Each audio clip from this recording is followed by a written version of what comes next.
Hello everyone, welcome to my channel legal lady.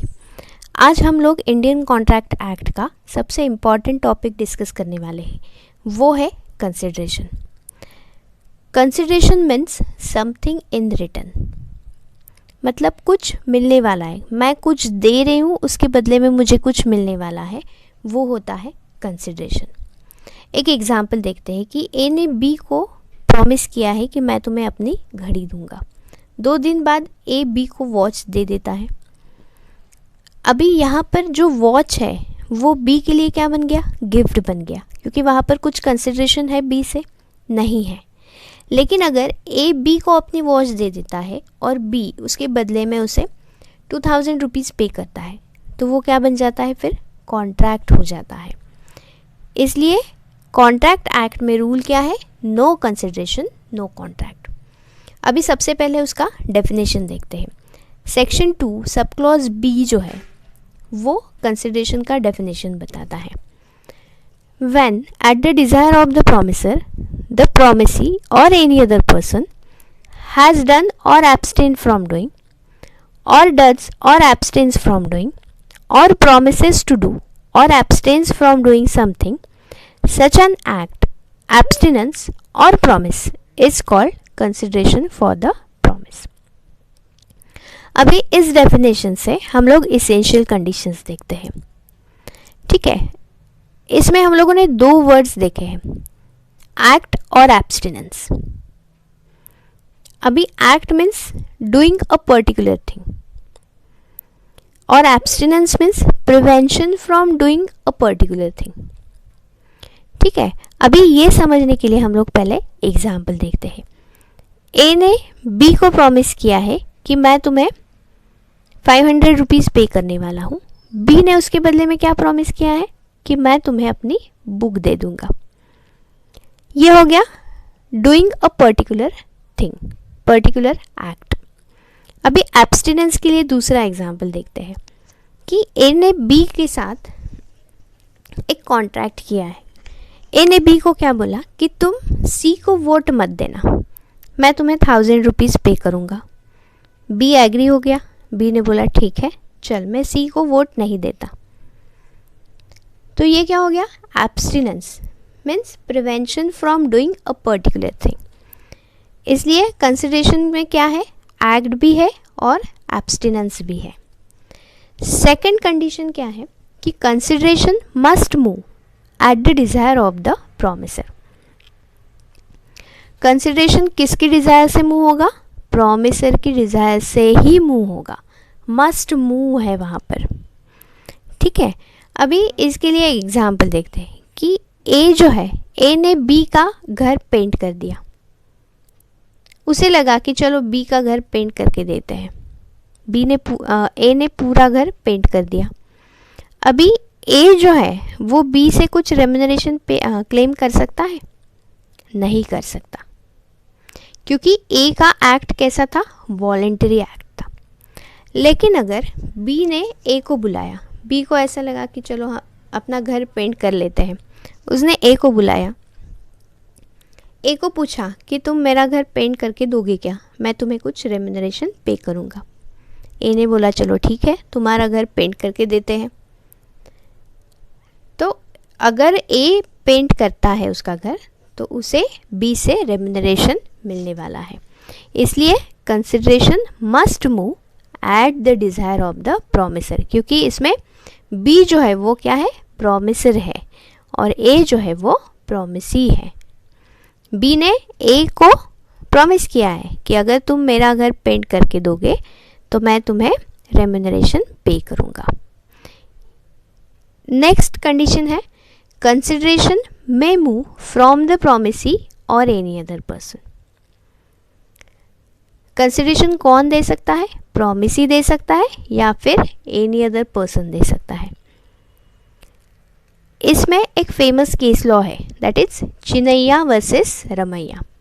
अभी इस case में क्या हुआ था कि एक ओल्ड लेडी थी, उसे अपनी प्रॉपर्टी अपनी डॉटर को गिफ्ट करनी।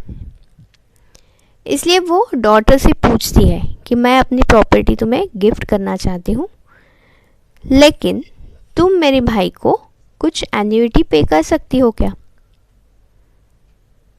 डॉटर ने उसी दिन उसे हाँ बोल दिया। ओल्ड लेडी ने अपनी प्रॉपर्टी अपनी डॉटर को गिफ्ट कर दी। उसके बाद डॉटर ने क्या किया कि उसने एन्युइटी पे करने के लिए डिनाई कर दिया, रिफ्यूज़ कर दिया। उसने बोला कि नहीं, मैं अभी एन्युइटी पे नहीं कर सकती। अभी ओल्ड लेडी का जो ब्रदर था उसे एन्युइटी तो नहीं मिली, उसने एन्युइटी के लिए क्लेम किया। अभी ब्रदर जो है वो स्ट्रेंजर है, ठीक है। तो यहाँ पर क्वेश्चन ये आया कि स्ट्रेंजर जो है वो क्लेम कर सकता है क्या एन्युइटी के लिए? कोर्ट का डिसीजन क्या था कि stranger to the consideration can sue, इसलिए old lady's brother was liable to bring a suit. ठीक है, मतलब यहाँ पर डॉटर जो थी वो प्रॉमिसी थी, ठीक है। मतलब कॉन्ट्रैक्ट एक्चुअल क्या था कि गिफ्ट किया है, गिफ्ट मिलने के बाद उसने अपने अंकल को एन्युइटी पे करनी है, ठीक है। इसलिए यहाँ पर कंसिडरेशन कहाँ से मूव हो रहा है? प्रॉमिसी से मूव हो रहा है। कंसिडरेशन में move from promisee or any other person. उसे डॉटर ने एन्युइटी पे करनी है, उसके लिए उसे कंसिडरेशन क्या मिला है?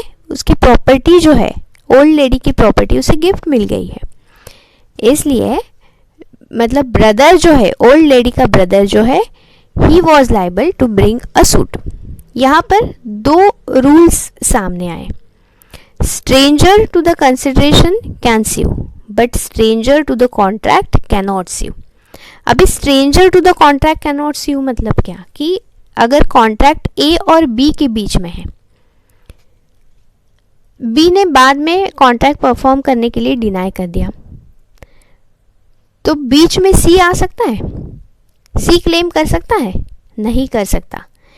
कॉन्ट्रैक्ट के लिए सी क्लेम नहीं कर सकता क्योंकि सी कौन है? स्ट्रेंजर है। स्ट्रेंजर मतलब थर्ड पार्टी। मतलब थर्ड पार्टी जो है वो बेनिफिट के लिए क्लेम कर सकती है लेकिन कॉन्ट्रैक्ट के लिए क्लेम नहीं कर सकती।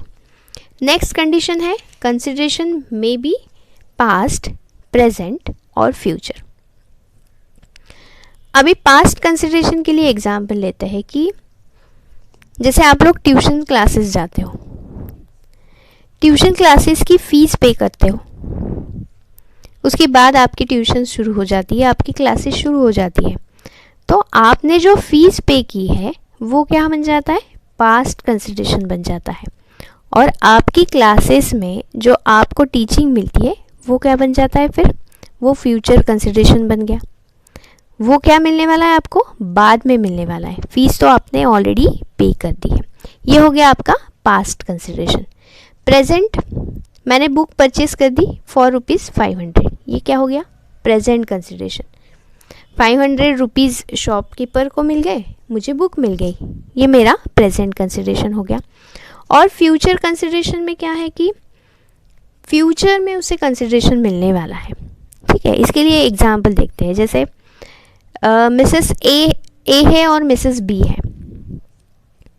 ठीक है। अभी मिसेस ए का क्या है? कुछ उसका बिजनेस है, कुछ वो ड्रेस मटेरियल, साड़ी, कुछ सूट्स वगैरह वो सेल करती है। अभी मिसेस बी जो है वो उसकी फ्रेंड है। मिसेस ए बी को बोलती है कि मेरे पास नेक्स्ट मंथ बहुत अच्छा स्टॉक आने वाला है, अगर तुम्हें कुछ चाहिए तो मुझे बता के रखना, मैं तुम्हें दे दूंगी।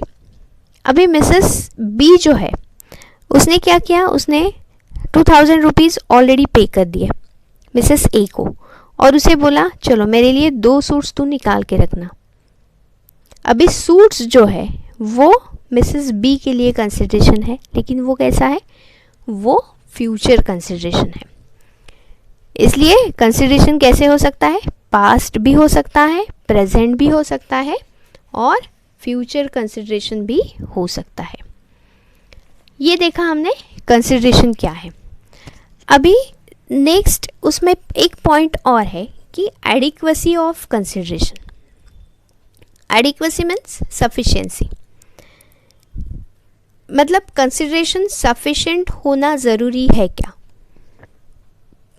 अगर इनएडिक्वेट कंसिडरेशन हो, इनसफिशिएंट कंसिडरेशन हो, तो वो वैलिड रहेगा क्या? कुछ लोग बोलेंगे हाँ, कुछ लोग बोलेंगे ना, मैक्सिमम लोग क्या बोलेंगे? नहीं मैडम, नहीं सर, ये कैसे हो सकता है, इनसफिशिएंट कंसिडरेशन क्यों होगा, वो तो वैलिड नहीं हो सकता। लेकिन लॉ क्या बोलता है कि consideration must have a value in law though it may be inadequate. Consideration क्या है, उसे कुछ वैल्यू होना चाहिए, वो इनएडिक्वेट हो तो भी। इसके लिए एग्जाम्पल देखते हैं। ए ने बी को अपनी बुक सेल कर दी। अभी बुक की वैल्यू क्या है, 800 रुपीज़ है, लेकिन बी ने उसे 300 रुपीज़ में परचेस कर दी। अभी यहाँ पर इनसफिशिएंट कंसिडरेशन है, फिर भी वो कैसा है, वैलिड है। लेकिन वहाँ पर एक कंडीशन है कि इनएडिक्वेट कंसिडरेशन वैलिड है, फिर भी वो कंसिडरेशन कैसे होना चाहिए, क्लियर होना चाहिए। ठीक है, मतलब दोनों पार्टीज़ में वो क्लैरिटी होनी चाहिए। बहुत बार ऐसे हो जाता है कि सेल में बहुत सारी चीज़ें बिकती है, सेल लग गया, चलो चलो भागो भागो, तो वहाँ पर क्या है, कम कीमत में बहुत सारी चीज़ें मिल जाती है, तो वहाँ पर इनएडिक्वेट कंसिडरेशन होगा, हो सकता है, लेकिन वो कैसा है, वैलिड है। But it must prove that the contract was entered into out of free consent of both the parties। लेकिन वहाँ पर क्या प्रूव करना है कि दोनों पार्टीज़ का कॉन्ट्रैक्ट फ्री कंसेंट से हुआ है, ये वहाँ पर प्रूव करना बहुत ज़रूरी है।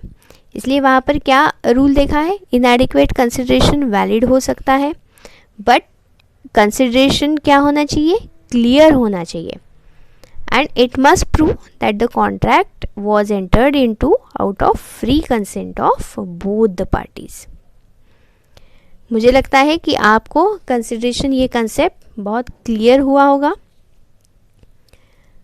Bye bye.